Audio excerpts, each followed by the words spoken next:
రాష్ట్ర ప్రభుత్వం ఏం చేసింది, ఇప్పుడు ఇప్పటిదాకా వచ్చిన అసెస్మెంట్ తర్వాత నిన్న మొన్న మనం అసెస్ చేసాం, ఈ 1,20,000 ఓట్లలో పూర్తిగా మైనారిటీ ఓటు మీద 100% కాన్సన్ట్రేట్ చేసింది.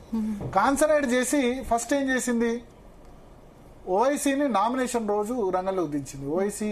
అసౌద్దీన్ ఓవైసీ వెళ్లి నామినేషన్, నవీన్ యాదవ్ నామినేషన్ కు అటెండ్ అయ్యారు. నిజానికి నవీన్ యాదవ్ కు అసౌద్దీన్ ఓవైసీకి పెద్దగా పడదు, మజ్లిస్ నుంచి పోటీ చేసిన ఆ తర్వాత పోయినప్పటి నుంచి ఈక్వేషన్ బాగాలేదు. కనుక ఎవరు అధికారంలో ఉంటే వాళ్ళకి మజ్లిస్ తానా తందాని అంటది కదా. సో మజ్లిస్ అసౌద్దీన్ ఓవైసీ ప్రచారం నామినేషన్ వేశారు, ప్రచారంలో పాల్గొంటున్నారు. అయినా సరే ఈ 1,20,000 ఓట్లలో పోలయ్యే ఓట్లు 60,000 ఉంటాయి, 60 నుంచి 70,000 అంతే. లాస్ట్ టైం 47% పోలింగ్ జరిగింది. ఈసారి బై ఎలక్షన్ కాబట్టి కొంచెం గట్టిగా చేస్తే 60% కావచ్చు పోలింగ్, 60 నుంచి 65% కావచ్చు. 60% అయితే ఈ 1,20,000లో ముస్లిం మైనారిటీస్ లో కొంచెం ఓటు తక్కువ ఉంటుంది, ఓటింగ్ వేసేవాళ్ళు. మీకు హైదరాబాద్ లో అయితే 37-40% పోలింగ్ నమోదైంది. సో 60 నుంచి 65,000 ఓట్లు పోలైతే ముస్లింలవి 65,000, 70,000 అనుకుందాం, 70,000 ఓట్లు పోలైతే దానిలో ఒక 45,000, 50,000 వస్తే గనక సాలిడ్ గా మనకు ఎటువంటి ఇబ్బంది ఉండదని కాంగ్రెస్ అనుకుంటుంది. జూబ్లీహిల్స్ నియోజకవర్గంలో అజారుద్దీన్ ఎంట్రీతో కాంగ్రెస్ లో ఈక్వేషన్స్ మొత్తం మారిపోతాయి అనుకోవచ్చు. అదే చెప్తున్నా, ఇప్పుడు 45,000 ఓట్లు రావాలంటే ఏం చేయాలి, ఓవైసీని రంగంలోకి దించాలి. బీఆర్ఎస్ అక్కడ ఏం చేస్తుంది, మైనారిటీ ఓట్లను దాన్ని ఆపేందుకు వీళ్ళ గవర్నమెంట్ ఏర్పడి 22 నెలలు అయింది, 2 సంవత్సరాలు అయింది.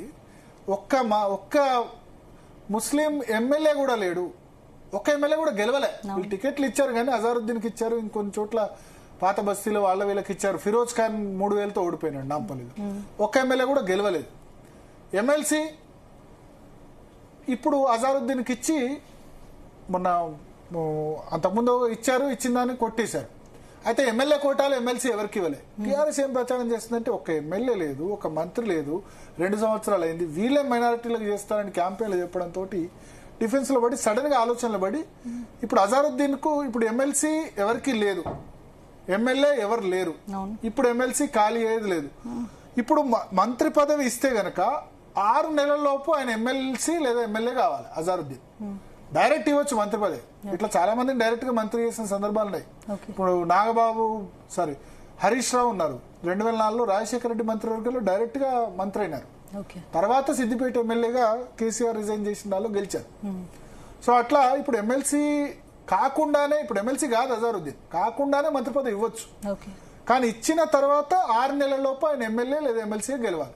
సో గవర్నర్ అది ఆమోదిస్తాడు, ఆయన ఎమ్మెల్సీ అవుతాడన్న ఉద్దేశంతో ఇప్పుడు మంత్రి చేస్తున్నారు. ఎందుకు చేస్తున్నారు, జూబ్లీహిల్స్ లో మేము మైనారిటీకి చూడండి మంత్రి పదవి ఇచ్చాం, మైనారిటీల రక్షకులు, మైనారిటీ అపీజ్మెంట్ అటు కాంగ్రెస్ చేస్తుంది, ఇటు బీఆర్ఎస్ కూడా వాళ్ళు కూడా అది చేయరు కదా. అయితే ఇప్పుడు బీజేపీ కనుక గట్టి పొజిషన్ లో ఉంటే ఇది బీజేపీకి అడ్వాంటేజ్ అయ్యేది, యాంటీ మైనారిటీ ఓటు. కానీ బీజేపీ జూబ్లీహిల్స్ లో అంత స్ట్రాంగ్ ఉన్నట్టు మనకు కనిపించట్లేదు. ఏమో రేపు ఇంకో 15 రోజులు ఏమైనా మారుతాయేమో కానీ ఇవాళకి బీఆర్ఎస్ కాంగ్రెస్ మధ్యన పోటీ మనకు కనబడుతుంది.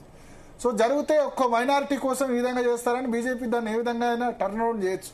బండి సంజయో, రాజాసింగో లేకపోతే ధర్మపురి అరవింద్ ఉంటే దీని మీద మస్తు వాళ్ళ కథలల్లి ఆ విధంగా యాంటీ పోలరైజేషన్, మైనారిటీకి వ్యతిరేకంగా హిందూ పోలరైజేషన్ తెచ్చే ప్రయత్నం చేస్తుండే. సో ఒక విధంగా బీఆర్ఎస్ ఏదైతే ఆర్గ్యుమెంట్ చేసిందో ఒక్క మంత్రి లేడు అన్నదానికి కౌంటర్ గా రేవంత్ రెడ్డి నిర్ణయమా, హైకమాండ్ గెలుపు కోసం రేవంత్ రెడ్డి నిర్ణయం. ఇప్పుడు ఈ నిమిషంలో ఇప్పుడు మనం మాట్లాడుతున్నాం కదా, నిన్న కమ్మ నేతలతో మాట్లాడారు కదా రేవంత్ రెడ్డి, నిన్న కమ్మ నేతలతో మాట్లాడారు. అంతకుముందు సినిమా కార్మికులు 20-25 వేల ఓటర్లు ఉన్నారు. ఇప్పుడు ఈ నిమిషంలో కొద్దిసేపటి క్రితం మైనారిటీ నేతలతో, జూబ్లీహిల్స్ లో ఉన్న మైనారిటీ నేతలందరితో కూడా రేవంత్ రెడ్డి సమావేశమయ్యారు. సమావేశంలో షబ్బీర్ అలీ, వివేక్ వెంకటస్వామి, మిగతా నేతలు కూడా ఉన్నారు. సో మైనారిటీ ఓటు 1,20,000 ఓట్లు ఉన్నాయి. ఒక 70-75 వేల ఓట్లు పోలైతే అనుకుందాం. 75,000లో 45,000, 50,000 తెచ్చుకుంటే గెలుపుకు డోకా ఉండదు. మిగతా ఓట్లు అంత పెద్దగా మనకు గ్యారంటీ లేదు. కానీ కాంగ్రెస్ అంటే బీజేపీకి ఒక్క 1-2% కూడా రాదు మైనారిటీ, ముస్లిం మైనారిటీ ఓటు. మిగతా ఓట్లు మనం తెచ్చుకుందామన్న భావనతో మనకు కనిపిస్తుంది కాంగ్రెస్ పార్టీ. అందుకనే అజారుద్దీన్ తోటి ప్రమాణ స్వీకారం చేయిస్తున్నారు. ఎల్లుండి ప్రమాణ స్వీకారం ఉంది రాజ్భవన్ లో. సో ఇది పూర్తిగా రేవంత్ రెడ్డి నిర్ణయం. హైకమాండ్ సీనియర్ నేతలకు అవకాశం ఇవ్వకుండా అజారుద్దీన్ పదం ఇవ్వడంపై పార్టీలో అయితే